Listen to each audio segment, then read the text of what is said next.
We've been touched. Somehow we've been touched. This time on Unexplained Mysteries, touched by an alien. We'll explore the phenomenon of alien contact and their purpose here on Earth. They take me right down the streets, and I see all the bodies and the whole bit. And I realize that they're trying to give me a message. With our case studies, you'll hear exclusive testimony from the victim of the first known abduction. They examine us, has a long needle, and he takes a nail into my nail. And the abductees who discovered proof that aliens are manipulating the entire course of their lives. They had been abducted since childhood, separately, brought together, and made to interact. I'm completely convinced that they have planned Claire and my meeting. We'll investigate the alleged alien implants used to track humans. Triangle in the hand is like an identification for them. There's tissue missing from my hand. And go into the operating room as surgeons remove an actual implant. You'll see our final analysis of the evidence in our UNX report as we uncover the facts about alien contacts on Unexplained Mysteries, touched by an alien. Alien abduction is no longer just a story created in our science fiction. More and more psychiatric professionals refuse to discount the tales they hear from victims describing hostile encounters with aliens. The details of most abductees are striking in their similarity. I mean, this is terror. You're being kidnapped. You don't know what's going to happen. I thought, this is it. I'm going to die of a heart attack or something because it was not human. Transported to an alien craft, some report being subjected to horrific experiments and invasive probes. I hate what they do to me. I hate what they do to my mind. I hate what they do to my body. And it was not a fun experience. This is not something I would wish on anybody. But are the aggressive tactics that accompany most UFO encounters drowning out a more important message? Every single abductee says over and over, if they would just walk in the front door, not scare me, not paralyze me, and sit down and say, look, we have a problem, would you help? Practically every abductee said if they would ask my permission and explain, I might say, sure, I'll help you.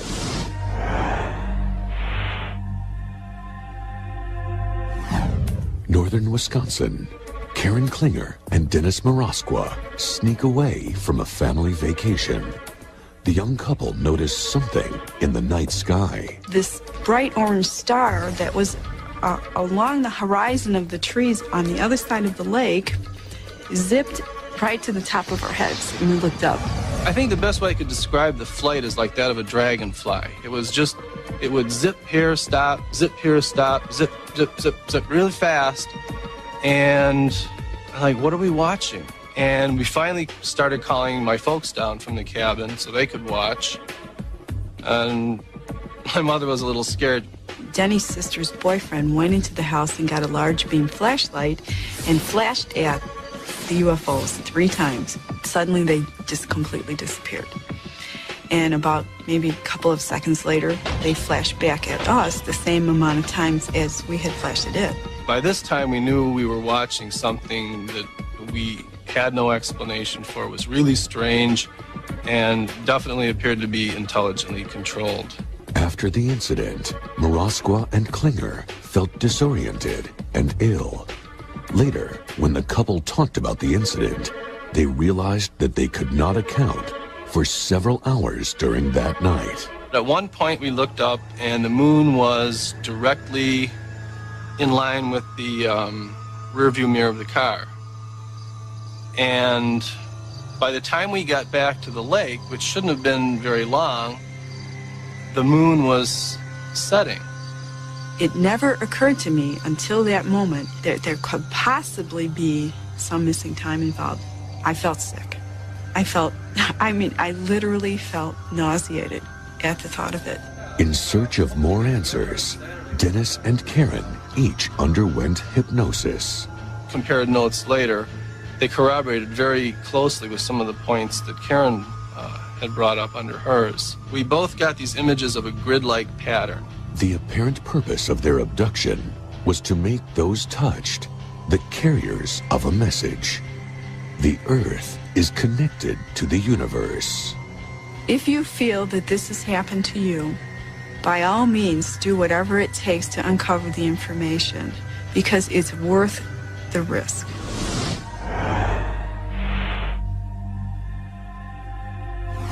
Jeannie Robinson has been given a message.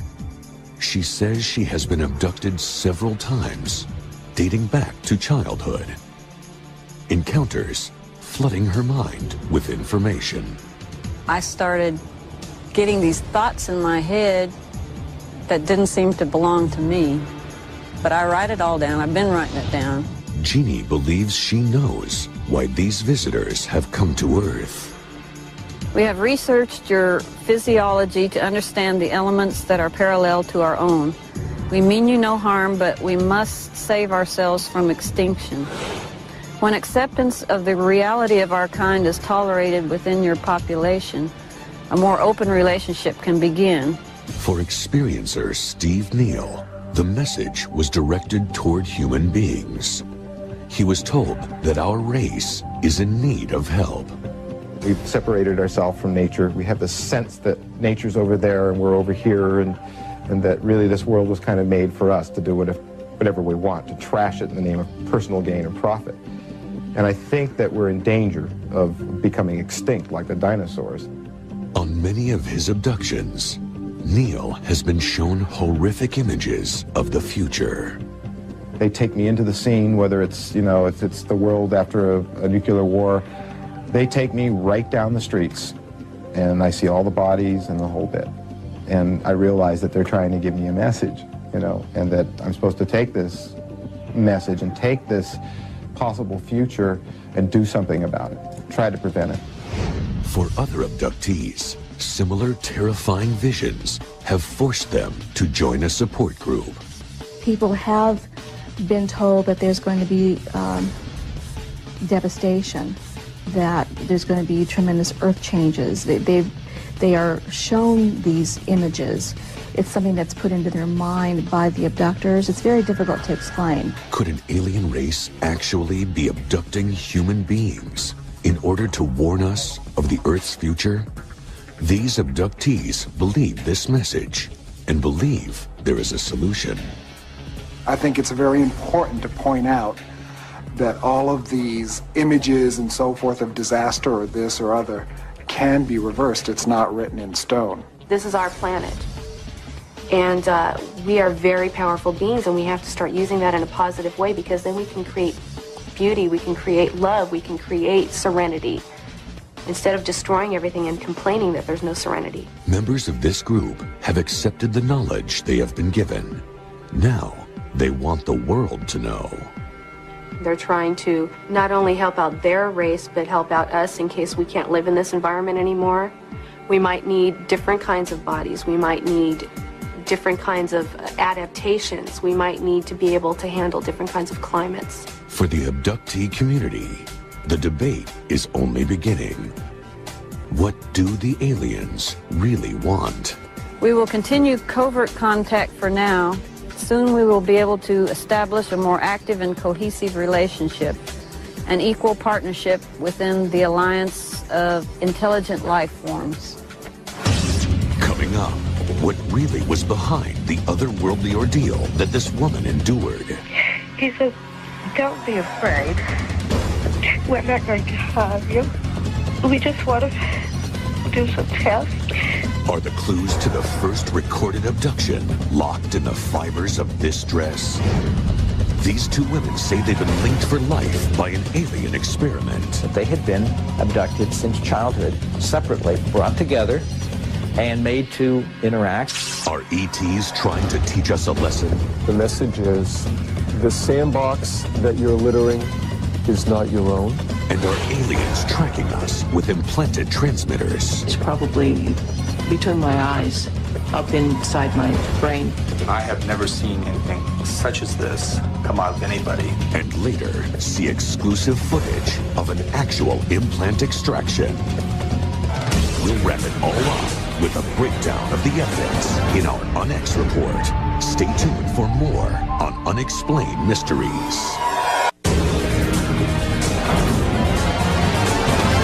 Unexplained Mysteries, touched by an alien.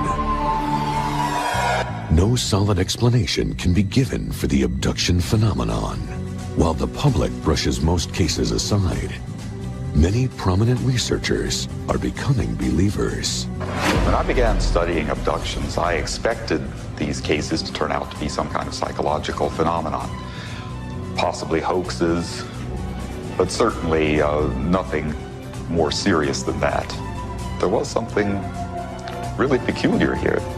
I kept seeing a consistency in these things that I didn't expect to see.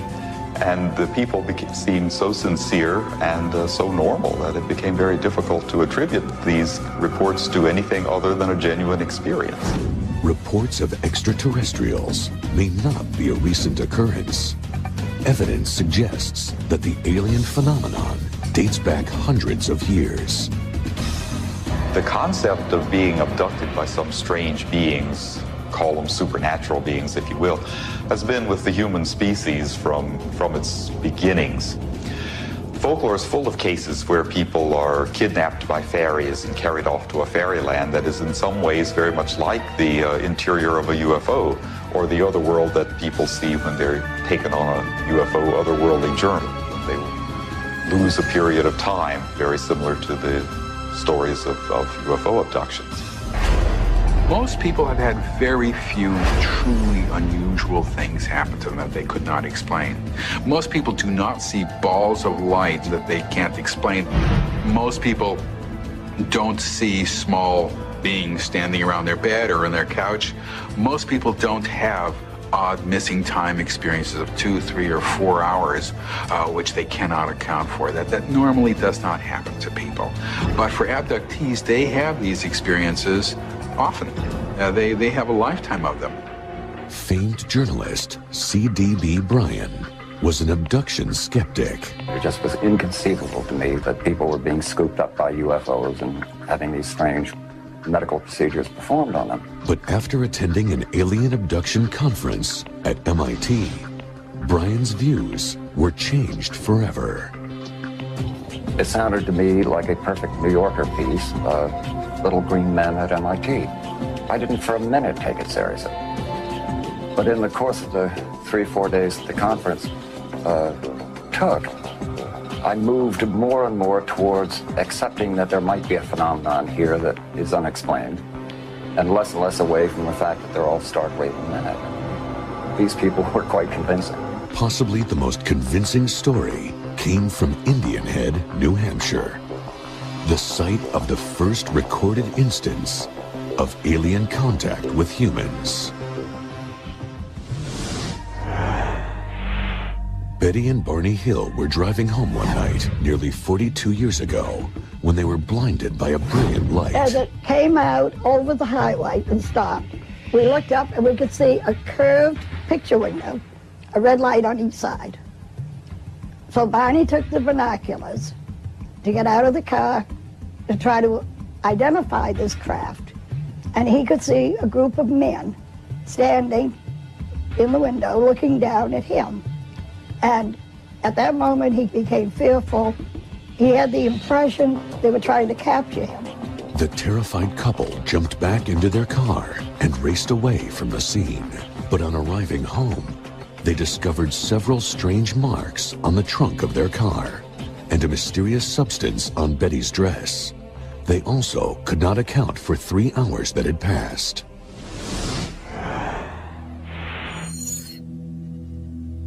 Somehow we just had a feeling of contamination.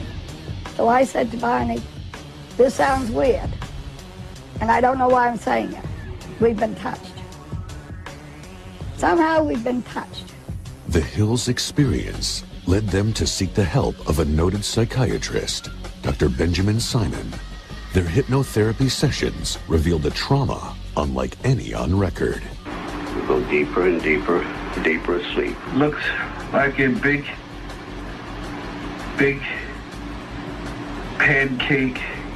The car motor died. This creature, this leader, is telling me something. Just stay there, he's saying to me. We're not going to harm you. We just want to do some tests. And they're taking me up to the object. Yes, all right. I'll dig in my head. Just pull the binoculars away. God, give me strength. Pull them down. Run! If there's a God, give me strength. I gotta get away. One of the alien tests appeared to be a form of amniocentesis.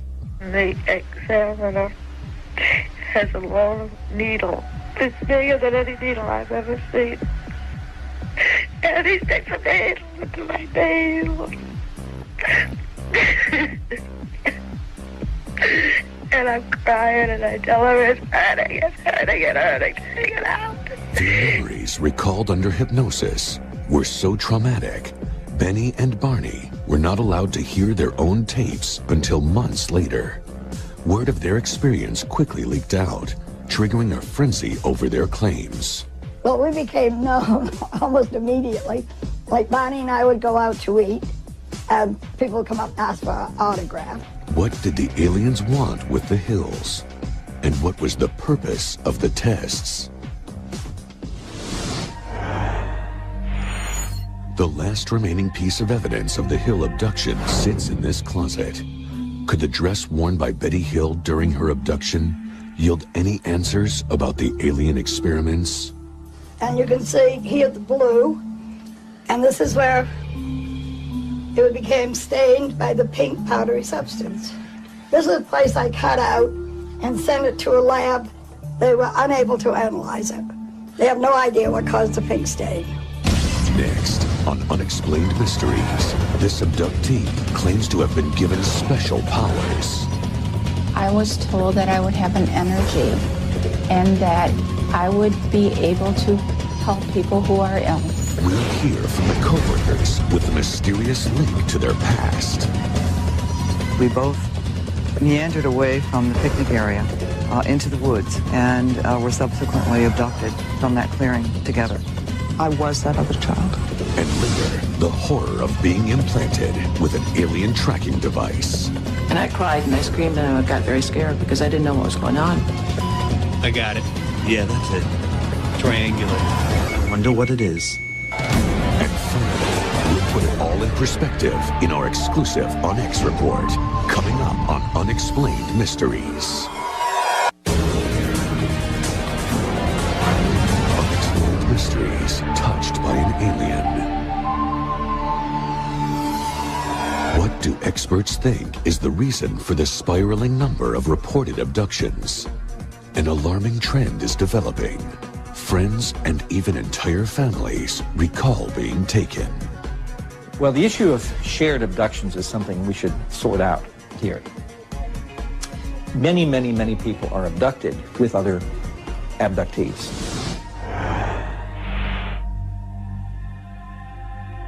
I felt when I first met Diana that I must have met her somewhere before or seen her somewhere before. I felt that I knew her quite well, but I couldn't explain that. It was sort of, I know this person. And she was very comfortable around the horses. And it was sort of an instant recognition. And I hired her that day. Claire worked on the ranch for 4 years. Then a nighttime incident on a dark road changed her life. On my way home, fairly early in the evening, I saw lights. I pulled over to the side of the road and was blinded by these lights. But I was frozen to the spot. I didn't know what was happening. After the encounter, Claire got sick and remained disoriented for days. I think both of us thought she was going crazy. Too much stress that, maybe she'd had a blackout. She also could not account for 5 hours of missing time, lost during her short drive. She was reporting to me that she seemed to have seen some strange things. She had memories of this weird hand that she drew. And in another puzzling twist, Diana began to experience physical changes. Could these events be related? My eyes had improved dramatically, and I could think of no other rational explanation why my eyesight was also improving, unless I too was being abducted. Claire and Diana decided to undergo hypnotic regression therapy. to help explain their mystery. And sure enough, the first memory I had was screaming because I had alien eyes right in front of my face, and I couldn't get away from them. Robert. What are they doing to you? What are they doing to you? Doing something to my head. You're okay.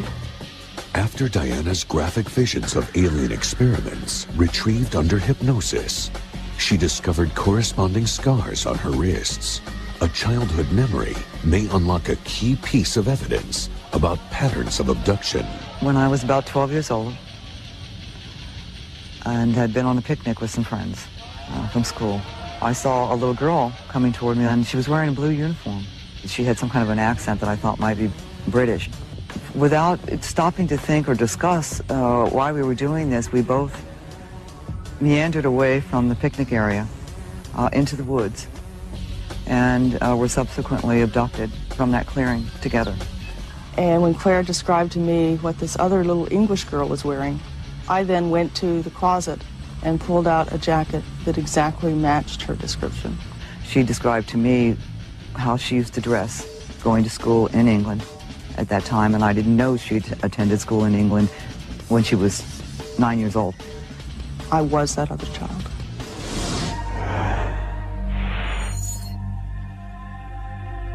We found a pattern that they had been abducted since childhood, separately, brought together, and made to interact as if the aliens were interested in human relationships and human friendships.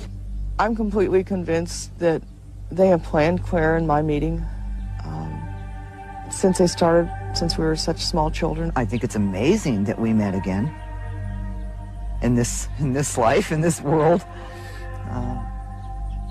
Although I can't explain it.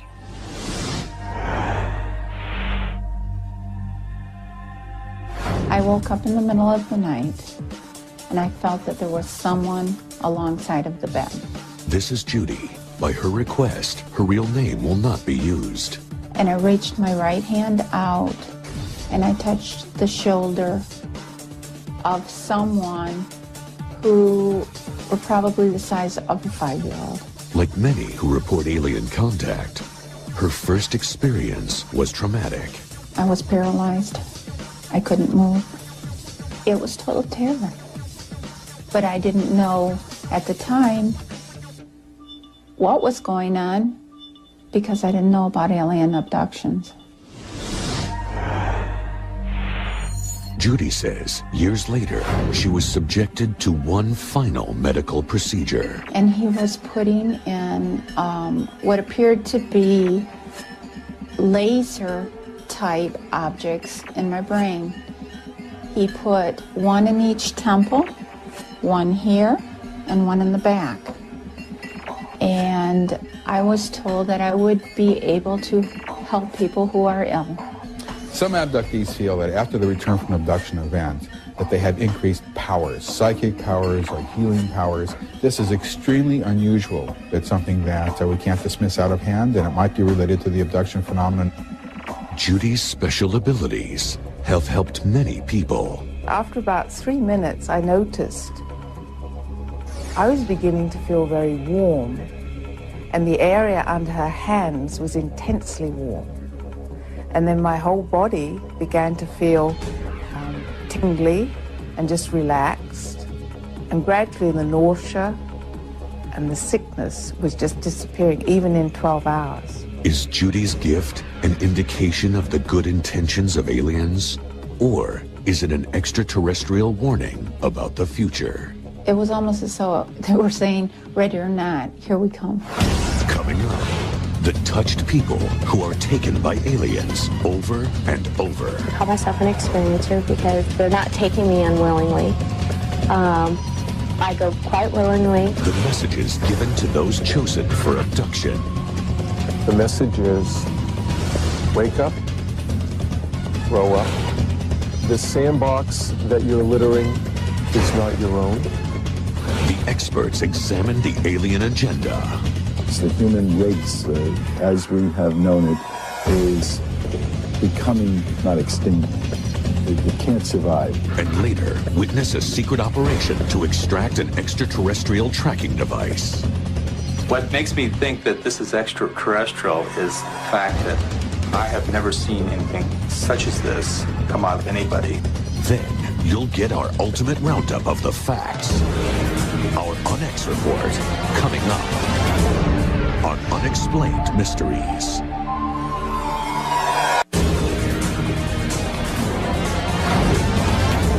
Unexplained Mysteries, touched by an alien. Are extraterrestrials trying to send us an urgent message?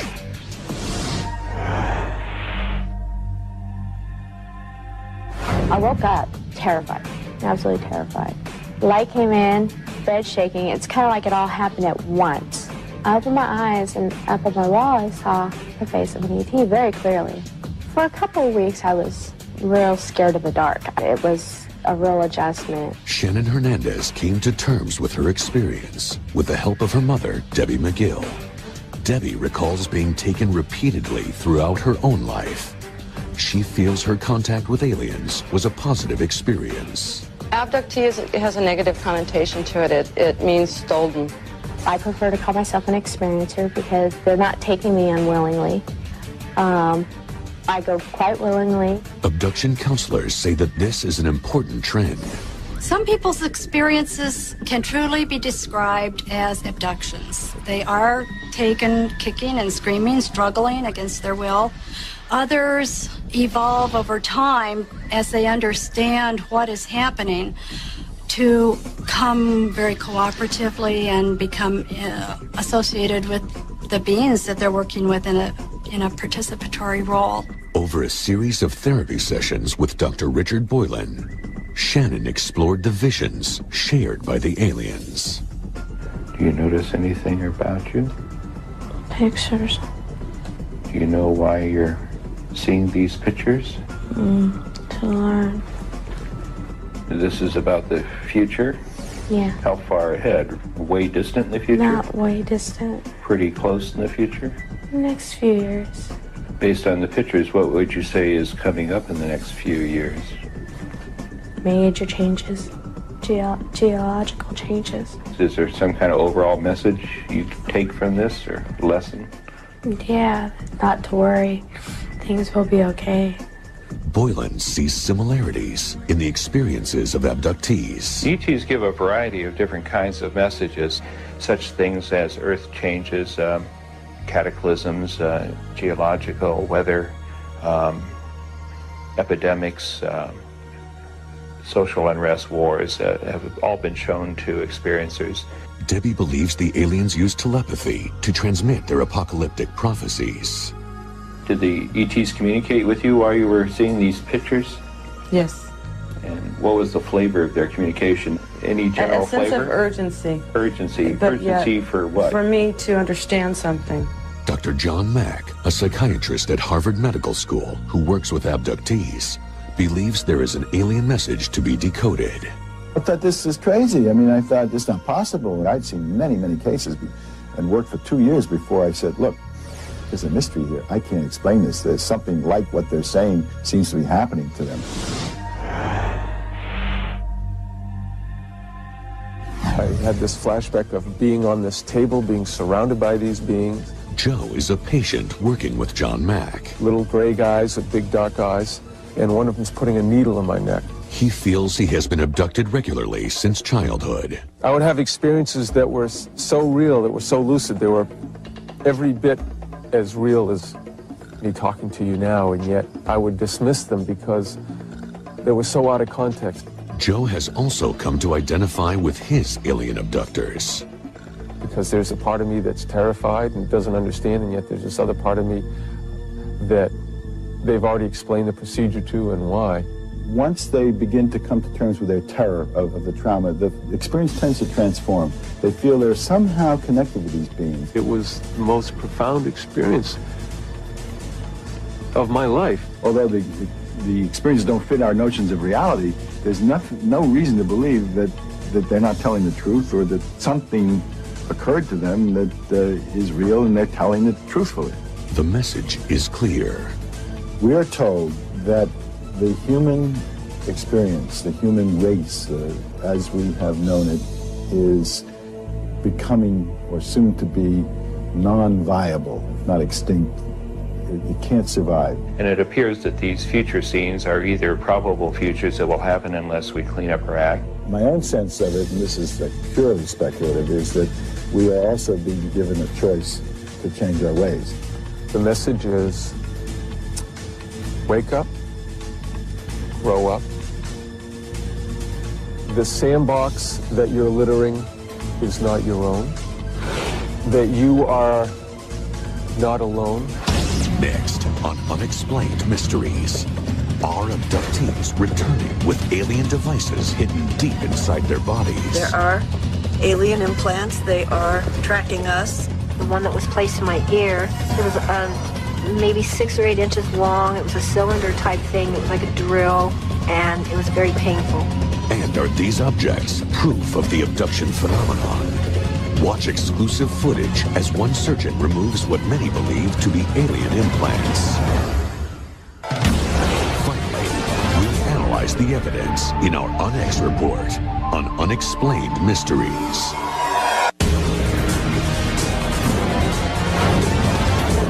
Unexplained Mysteries, touched by an alien. Not only are humans reporting to be contacted by aliens, they are being implanted with tracking devices within their bodies. When you experience an implant, it feels as if something is being put in your body, and it was very painful. I'd have to say it's probably between my eyes, up inside my brain. And I cried and I screamed and I got very scared because I didn't know what was going on. The researchers that are studying these phenomena say that there are alien implants. They are tracking us. What are these devices, and why are these people being tracked?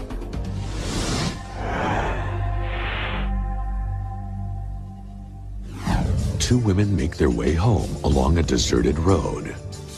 This was a cold November night. We both noticed a large light in the sky. At that point, the light descended at a rapid pace. It just dropped from the sky.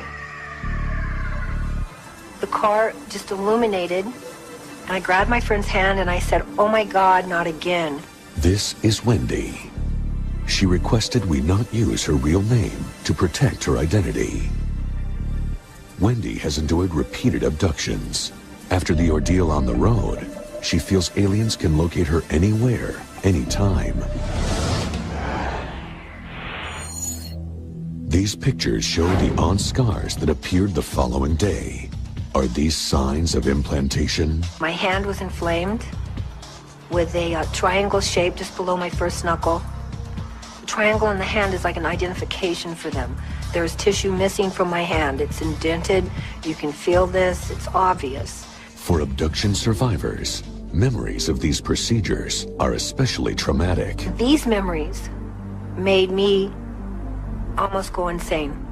It led me to a hypnotherapist, and she helped me in retrieving the whole picture. I remember being laid on a table and then being laid down in the air with no table underneath me. They were doing something to my ear.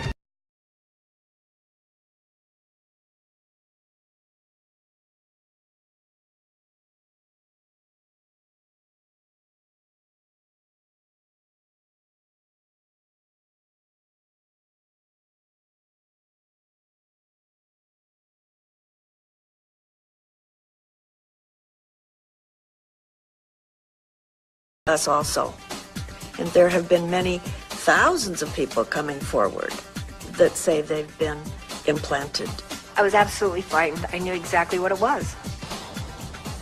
I am afraid. I'm afraid for my family.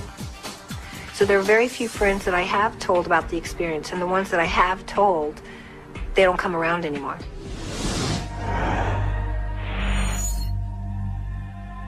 There are doctors who take it seriously, but they don't want to go public on it. There are surgeons around that will do these implant removals. These people who've been abducted will be treated, taken care of. What we saw when we removed the objects is quite different than anything that I had ever seen before. This surgeon wishes to keep his identity concealed. he will attempt the removal of 3 implants from 2 patients. These are the actual X-rays. This is a foreign body at the level of the base of the second metacarpal bone. This is the object that we are going to remove. We were extremely interested in documenting the procedure with all available means. We used video, still photography. In a 2-hour procedure, 3 metallic objects are harvested from the 2 patients. I got it. Yeah, that's it. Triangular.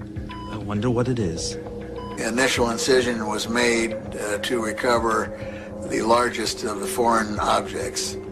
And upon removal, the patient literally came up off the table. This was most unusual. The only possible way that this could happen is that the object must have been in some direct connection with a nerve. Mike Evans assisted in the operation. What makes me think that this is extraterrestrial is the fact that I have never seen anything such as this come out of anybody. These objects were encased in a very dense, dark gray cocoon. And it was so dense that when I tried to remove this cocoon to look at the metal inside, I could not cut through it with a surgical blade.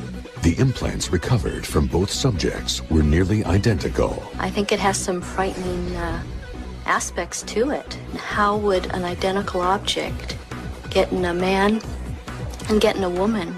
Different areas, different times. The odds of that are so extraordinary. Can surgery free abductees from the horror of a return visit? The answers are imperative for those still suffering the trauma of repeated abduction. If you are tagged, then they will find you. It doesn't matter where you go. You can go anywhere you want to.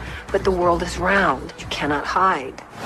When we come back, the UNX report examines the facts and addresses the mysteries. Is alien contact with humans part of an otherworldly research project? Are the people who were contacted by aliens carriers of messages about the future? And why are some people being implanted with tracking devices? We'll bring you everything we've learned from their visits in our UNX report, next on Unexplained Mysteries.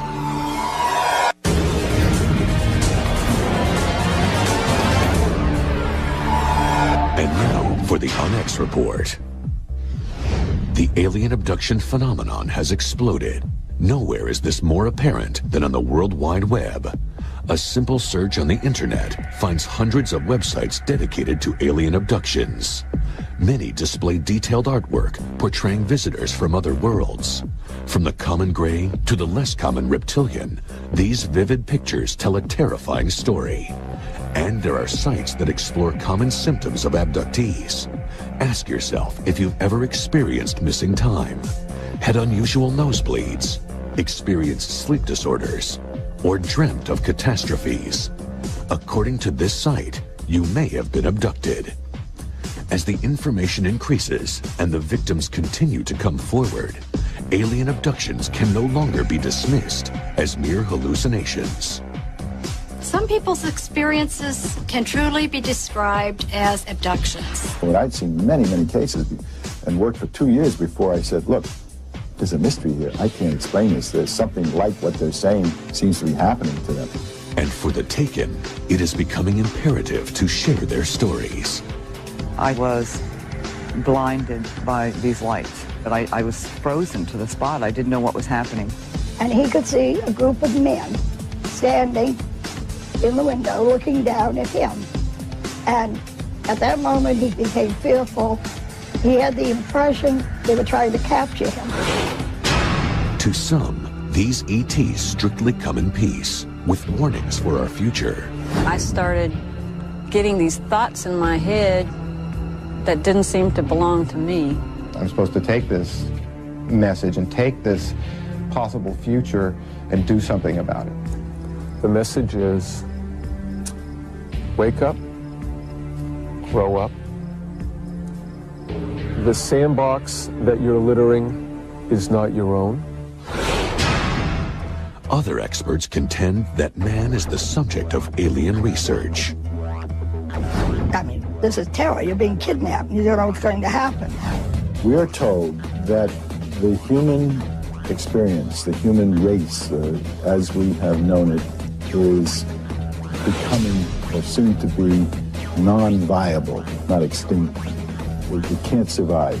They're trying to not only help out their race, but help out us in case we can't live in this environment anymore. In a more disturbing trend, abductees describe being subjected to cruel and shocking experiments. They were doing something to my ear. My brain was jammed, and I couldn't function. It was maybe 6 or 8 inches long. It was a cylinder type thing. It was like a drill. And it was very painful. And he takes a pain.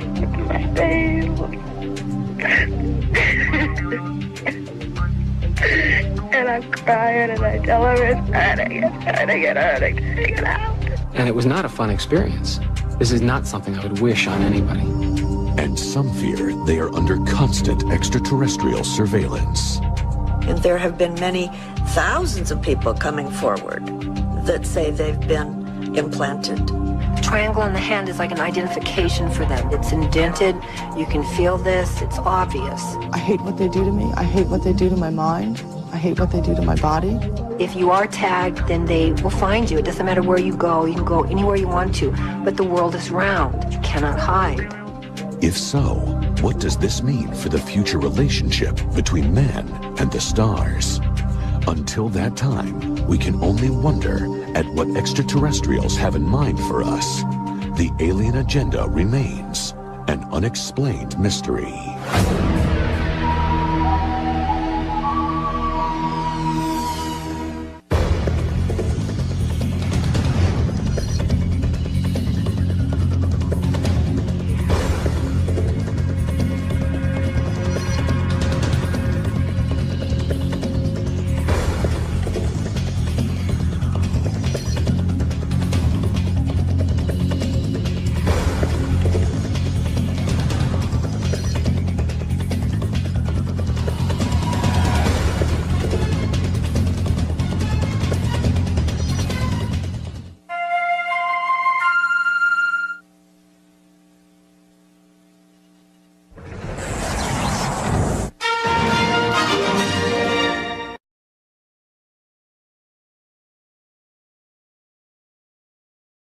In this documentary you will see miraculous UFO footage that has been authenticated by top UFO. The documentary featured an extensive summary of the footage, the canisters containing the footage, an expert analysis from the likes of Stanton Friedman. One film expert noted in the documentary that the footage came in an old Soviet canister that had information labeled on it that was consistent with info written directly on the film reel. The numbers on the film's header matched the canisters they came. The header of the film had the crest of the KGB on it, and the term for top secret is shown in the first few seconds of this footage and image to the right. Having real-looking alien footage is one thing, but including the original film reel canisters means you are extremely close to proving 100% authenticity. This is something that has traditionally lacked in other more popular alien videos such as the widely known Alien Autopsy or the Alien Interview videos. Several KGB documents. In the documentary, several KGB documents are produced to prove the film is authentic, along with credible testimony from a former Soviet KGB operative who claims to know about the event. At first everyone believed that those debris were part of some novelty aircraft manufactured in the United States or England, said Pavel Klimchenkov, a former KGB operative, but having done some measurements material analysis, we came to the conclusion that none of the domestic or foreign manufacturers known to us could have produced this apparatus, at least not in the conditions existing on this planet.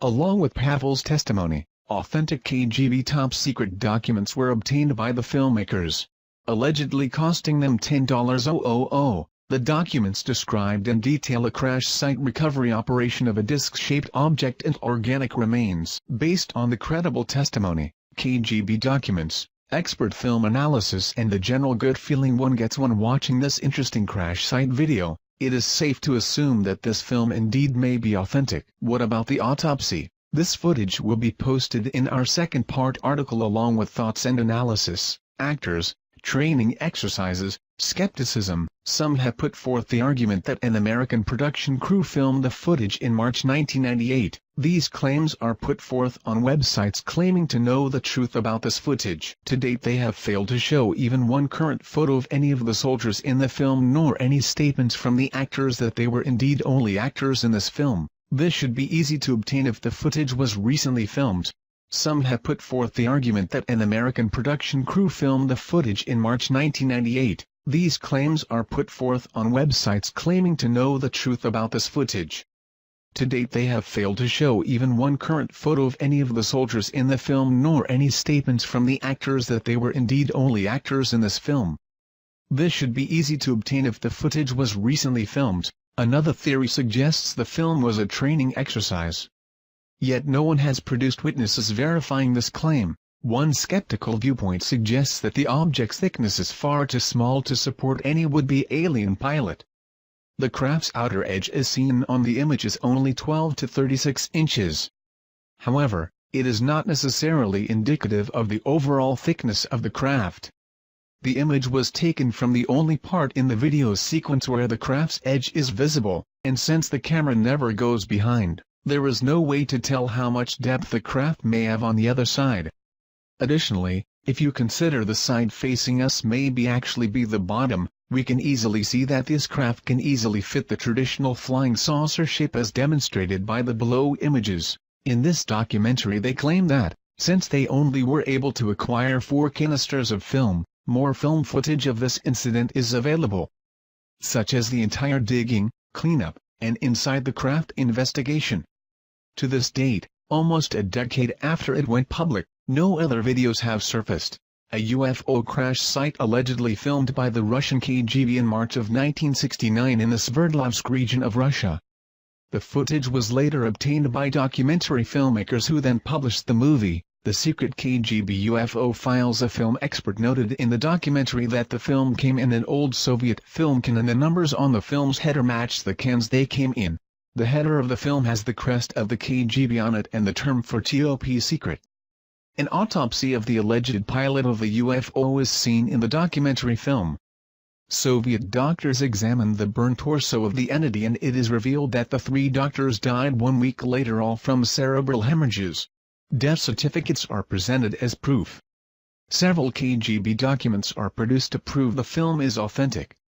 Some have put forth the argument that an American production crew filmed the footage in March 1998. These claims are put forth on websites claiming to know the truth about this footage. To date they have failed to show even one current photo of any of the soldiers in the film nor any statements from the actors that they were indeed only actors in this film. This should be easy to obtain if the footage was recently filmed. Another theory suggests the film was a training exercise. Yet no one has produced witnesses verifying this claim. UFO aliens may have helped build pyramids of Giza, says Cairo University archaeologist. Head of the Cairo University Archaeology Department, Dr. Ayla Shaheen in December 2010 had told an audience that there might be truth to the theory that aliens helped the ancient Egyptians build the oldest of pyramids, the pyramids of Giza. On being further questioned by Mr. Marek Nowak, a delegate from Poland, as to whether the pyramid might still contain alien technology or even a UFO with its structure, Dr. Shaheen was vague and replied, "I cannot confirm or deny this, but there is something inside the pyramid that is not of this world." Delegates to the conference on ancient Egyptian architecture were left shocked. However, Dr. Shaheen had refused to comment further or elaborate on his UFO and alien-related statements. Down below is 90's The Secret KGB UFO Files documentary, that deals with the fact that Russian had already discovered the tomb of alien humanoid in Egypt and something is beneath the pyramid. The Secret KGB UFO Files documentary interestingly supporting the head of the Cairo University Archaeology Department, Dr. Ayla Shaheen claim as well. Actually, ancient Egyptian writings very often talk of beings from the sky opening and bright lights coming down to teach them technology and give them wisdom. Many pictures and symbols resemble UFOs and aliens. Possibly aliens built the Great Pyramid. And these solid long-lasting construction techniques were adopted by the Egyptians. Ancient Egyptian legends tell of Tep Zepi, or the first time. This is described as an age when sky gods came down to earth and raised the land from mud and water. They supposedly flew through the air in flying boats and brought laws and wisdom to man through a royal line of pharaohs. And of course, this was all thrown out the window when Christianity came along. Keep in mind that the gods were the one and only religion that there was. No other conflicting beliefs? Why? Well, because it was fact, not faith. The modern church would have you believe it's just a myth. But you have to ask yourself on the edge of Occam razor, what truly indeed is more likely? There has always been the question. How did the Egyptians feed and care for the 100,000 slaves that it would have taken to build the ancient structures like that of the pyramids in Egypt? 1 minute it is a very backwards country and almost overnight a highly advanced and technological culture sprung into existence. We now have the answer to that very question and evidence that the Egyptians had extraterrestrial help at that, thanks to Russia, the KGB and a top-secret project called Project ISIS. Astrophysicist, neurologist and science advisor in Advanced Propulsion System gained access to the files of Project ISIS. This was a top-secret project brought about by KGB concerning the discovery of the Tomb of the Visitor in 1961. Up until Sci-Fi purchased this exclusive footage from an agent of the Russian Mafia, it had never been seen outside the top-secret facilities of the KGB. Sci-Fi showed it one time on television and as it stands today, no evidence of this film or the project is available. Except what we have copies of here given to us by a client that had taped the original show. This video is a powerful documentary with actual footage filmed by the KGB and verified by specialists in the field. Authentic film footage. If we can somehow bring attention back on Project ISIS and prove it out, it will change the history of the beginning of the civilization of man. During the Cold War, Nikita Khrushchev was determined to show the world that communism was superior over the democracy. As he realized that it would be too costly to compete with the US in the space race, Khrushchev chose to go the other route. Having over 300,000 agents in the secret police and espionage organizations, he focused most of this resource on alternative science, such as paranormal phenomena, psychometric weapons, biogenerators and mind-altering machines. 1920s, during the Stalinist regime, a dark room was created where the KGB conducted psychotronic weapons research on prisoners sentenced to die and political dissidents. After 1936 these files were transferred to the secret archives of the KGB, continuing on with their paranormal research.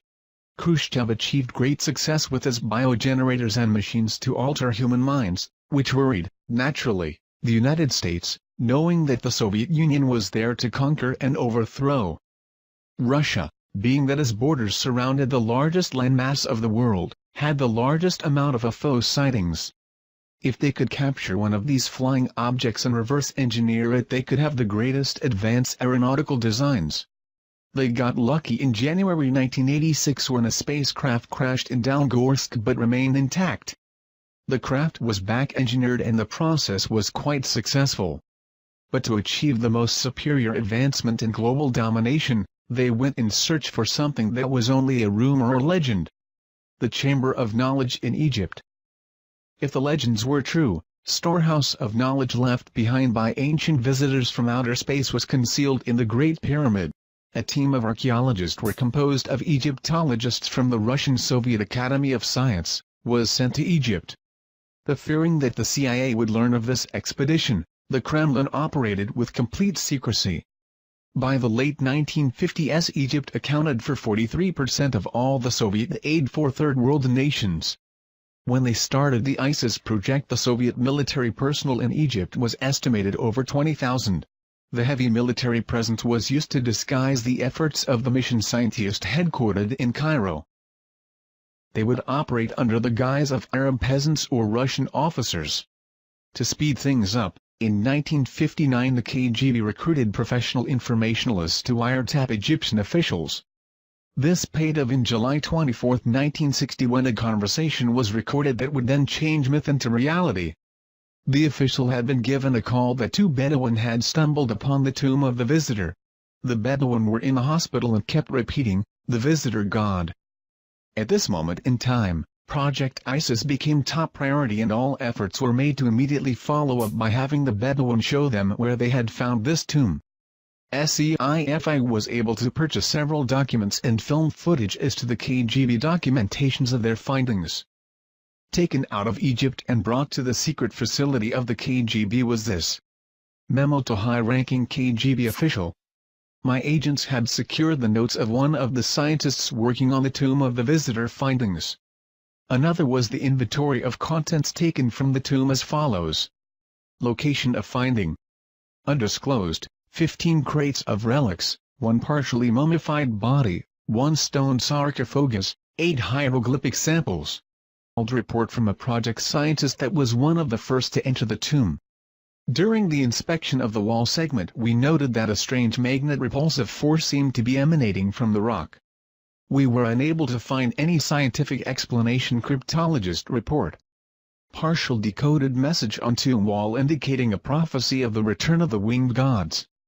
The Kremlin took the cryptologist report very seriously. KGB was ordered to determine target locations: planets, stars, galaxies. They had to duplicate the stars as they would have been over Giza thousands of years ago.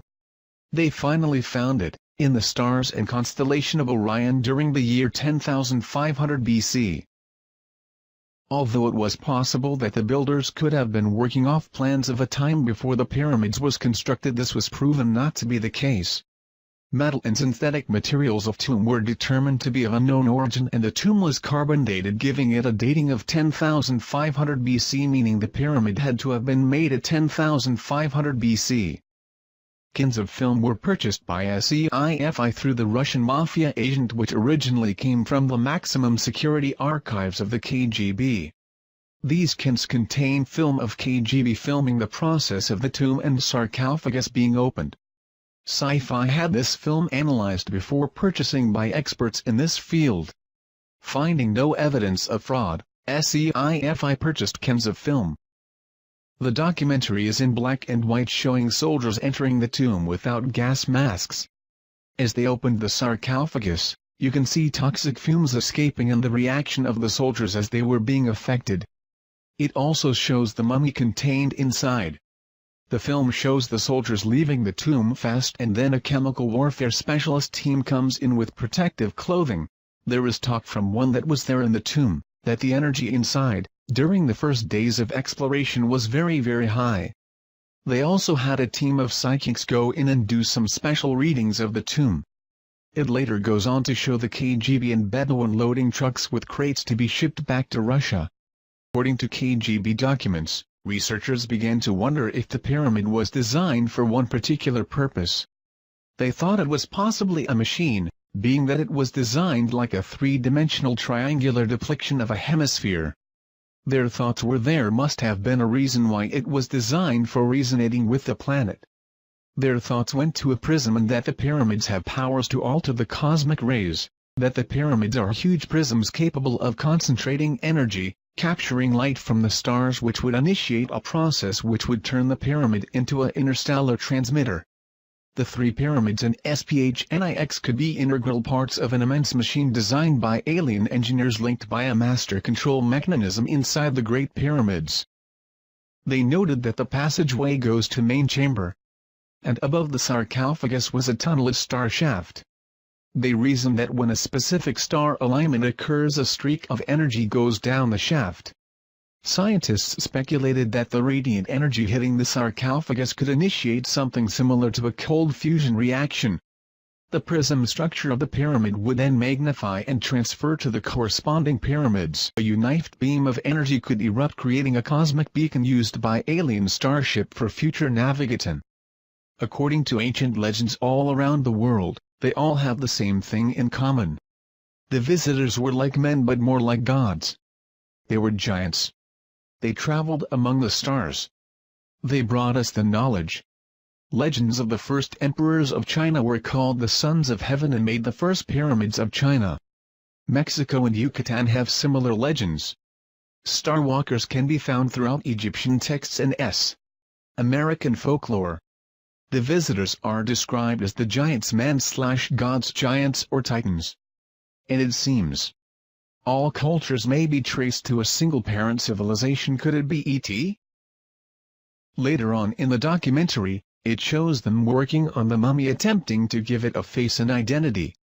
A computer projection of the mummy was made as it laid in the sarcophagus. Experts that were there to observe the fluorescent reconstruction of the face described to Sci-Fi that if they had not been there themselves, they would not have believed what the face revealed after reconstruction. When skull and face was completed, it showed a humanoid type: large cranium, large eyes, small chin, small teeth, but not Earth humanoid, but some being that had to have been extraterrestrial. Later, using underground radar technology, the KBG found a passageway under the tomb of the visitor. Directly below was a large chamber. They believed they found the chamber of knowledge, but was afraid to open the tomb, thinking it could be a Trojan horse capable of blowing up the entire planet. They decided to seal the tomb, wipe away the location of the tomb, and close the project. It seemed, however, that all were affected by the discovery. Some had personality changes. Some disappeared entirely, others committed suicide, and others no longer could support their old religious beliefs. The first official report of sightings, that we are aware of, was by King Tutkremeni about 3,400 years ago. Sightings continued through the ages. Sightings seemed to pick up with man mastered the skies. But when we conquered the inner workings of the atom, the aliens of Orion stepped up their observation with an explosion of UFO sightings that continue up to the present. UFO abduction reports began to sweep around the world in the early 60s. A pattern was developing, with nearly all abductees reporting physical examinations, insertion of objects, and artificial inseminations. Many women abductees believed they were being impregnated to give birth to alien hybrids. In the last decade, reports such as these have risen dramatically. It may be highly likely that the genetic colonization program that started back in the ancient times has resumed. The question was asked, could they be cloning themselves by implanting their alien genes into human DNA? Are humans being transformed into an alien species through genetic engineering? The ancient Egyptians have always said that our DNA came from the heavens and that someday they would return. Did the KGB discover the truth in the Chamber of Knowledge about the true agenda of the ET? And what was discovered on the wall of the tomb of the visitor prophesies that they would return. But when? Secrets cannot be contained. Not even KGB secrets. A group of scientists, computer programs, doctors, etc., shortly after the discovery of the tomb of the visitor, came together to discuss the possibilities of this discovery. They fully believed that the visitor was none other than Osiris, the alien king. Thus they gave themselves the name, the Followers, based off the followers of Horus in the Egyptian Book of the Dead. According to Egyptian beliefs, a family of gods came from the stars to Egypt. They were the ones that gave the people of Egypt the knowledge and wisdom. Later they left Earth back to their star homes, except for Osiris. He stayed and taught the followers. It was their duty to protect and keep the ancient knowledge he gave them until his return. The Egyptians were astronomers and fully understood that the stars were the map to the great god Osiris and the afterlife. And followers would secretly come together in their homes to discuss the possibility of the return of Osiris. They believed that the second coming of Osiris would herald a new age for mankind. They believed that when the tomb was discovered and the seal was broken, a signal was transmitted to the visitors. They calculated and estimated the time it would take for the electromagnetic signal to reach the constellation of Orion. They figured that they could return no earlier than April 23, 1985. With that time frame in mind, the group left Russia and took off to Egypt, never to return. The only remains left behind of their meeting with the visitors was a newspaper clippage found in the KGB archives of a group of tourists disappearing in the middle of the night in Egypt, 1985. And one home movie project with film. This film showed the group in front of the pyramid at night. It shows a light appearing in the sky, the group dropping to their knees in prayer, the light becoming brighter and then nothingness. A daughter of parents that were part of this group was shown the home video by the SCIFI team, of which she recognized her parents and burst into tears. Did anyone happen to see a documentary on sci-fi called Secret KGB UFO Files? I happened to catch this yesterday, and while I'm leaning to the side of skepticism, I have to admit that it was intriguing. Basically, the story goes, in the early 60s the KGB discovered a tomb at the Giza Plateau containing an Eba. Luckily there was film footage, haha. The grainy film contained footage of archaeologists dressed in KGB gear opening the tomb of what was thought to be an ancient Egyptian king. When they do, toxic smoke overcomes one of them and the other two run out. It is later learned that the body isn't human. The footage looked as if it had been produced to look old. Also included were shots of psychics levitating in the tomb. One thing that caught my attention is the archaeologist that was supposed to have been claimed by the toxic smoke was later helping move crates of evidence down some stairs. Despite the curious film footage, the documentary was very interesting and had me glued from the jump. For decades, American agencies have stockpiled information on UFOs. So did their counterparts behind the Iron Curtain. Soldiers, scientists and spies all paint a disturbing picture of the KGB's secret campaign. Is this the stunning proof that the Soviets recovered something not from this earth? When US researchers began looking into just how much the Soviet government knew about UFOs and extraterrestrial visitation, they were not surprised to learn that the Russians took the subject very seriously. What they didn't expect was evidence of ancient alien visitation, paranormal properties associated with related artifacts, and most shocking of all, of a mass abduction in 1985, among the piles of materials obtained from former Soviet spies. Some extremely puzzling and disturbing documents and film footage surfaced confirming rumors, which had been circulating for decades. In the late 1950s and 60s, the Russians became very interested in a number of unusual and newly discovered archaeological sites in Egypt by interpreting ancient symbols. One of those sites was believed to contain the remains of a life form not from Earth. Startling top-secret film footage, never before seen outside the Kremlin, confirms the Soviet mission to recover and analyze these remains. Join host Roger Moore in an exclusive investigation in... Jeannie Robinson has been given a message. She says she has been abducted several times, dating back to childhood. Encounters flooding her mind with information. I started getting these thoughts in my head that didn't seem to belong to me. But I write it all down. I've been writing it down. Jeannie believes she knows why these visitors have come to Earth. We have researched your physiology to understand the elements that are parallel to our own. We mean you no harm, but we must save ourselves from extinction. When acceptance of the reality of our kind is tolerated within your population, a more open relationship can begin. For experiencer Steve Neal, the message was directed toward human beings. He was told that our race is in need of help. We've separated ourselves from nature. We have this sense that nature's over there and we're over here, and that really this world was kind of made for us to do whatever we want, to trash it in the name of personal gain and profit. And I think that we're in danger of becoming extinct like the dinosaurs.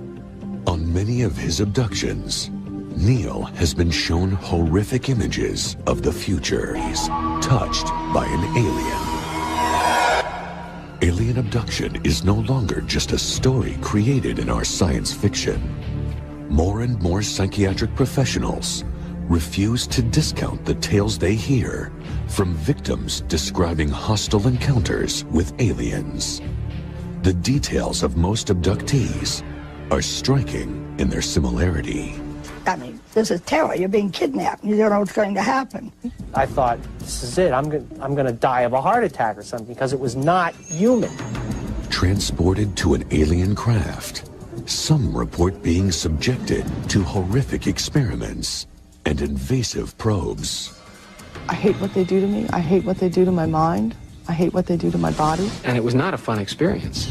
This is not something I would wish on anybody. But are the aggressive tactics that accompany most UFO encounters drowning out a more important message? Every single abductee says over and over, if they would just walk in the front door, not scare me, not paralyze me, and sit down and say, look, we have a problem, would you help? Practically every abductee said if they would ask my permission and explain, I might say, sure, I'll help you. Later, when the couple talked about the incident, they realized that they could not account for several hours during that night. At one point we looked up and the moon was directly in line with the rearview mirror of the car. And by the time we got back to the lake, which shouldn't have been very long, the moon was setting.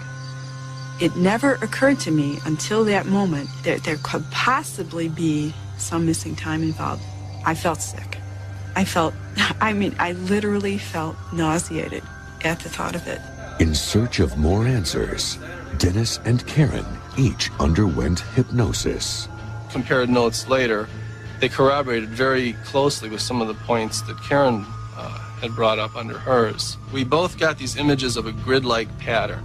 The apparent purpose of their abduction was to make those touched the carriers of a message. The Earth is connected to the universe. If you feel that this has happened to you, by all means, do whatever it takes to uncover the information, because it's worth the risk.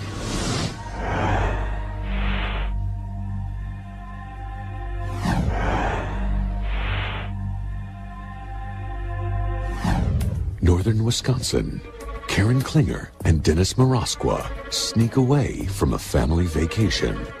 The young couple noticed something in the night sky. This bright orange star that was along the horizon of the trees on the other side of the lake zipped right to the top of our heads, and we looked up. I think the best way I could describe the flight is like that of a dragonfly. It would zip here, stop, zip here, stop, zip, zip, zip, zip really fast. And I'm like, what are we watching? And we finally started calling my folks down from the cabin so they could watch. And my mother was a little scared. Denny's sister's boyfriend went into the house and got a large beam flashlight and flashed at the UFOs 3 times. Suddenly they just completely disappeared. And about maybe a couple of seconds later, they flashed back at us the same amount of times as we had flashed at it. By this time, we knew we were watching something that we had no explanation for. It was really strange and definitely appeared to be intelligently controlled. After the incident, Marasqua and Klinger felt disoriented and ill. We've been touched. Somehow we've been touched. This time on Unexplained Mysteries, touched by an alien. We'll explore the phenomenon of alien contact and their purpose here on Earth. They take me right down the streets, and I see all the bodies and the whole bit. And I realize that they're trying to give me a message. With our case studies, you'll hear exclusive testimony from the victim of the first known abduction. They examined us as a long needle. And he takes a nail into my face. And the abductees who discovered proof that aliens are manipulating the entire course of their lives. They had been abducted since childhood, separately, brought together, and made to interact. I'm completely convinced that they have planned Claire and my meeting. We'll investigate the alleged alien implants used to track humans. Triangle in the hand is like an identification for them. There's tissue missing from my hand. And go into the operating room as surgeons remove an actual implant. You'll see our final analysis of the evidence in our UNX report as we uncover the facts about alien contacts on Unexplained Mysteries.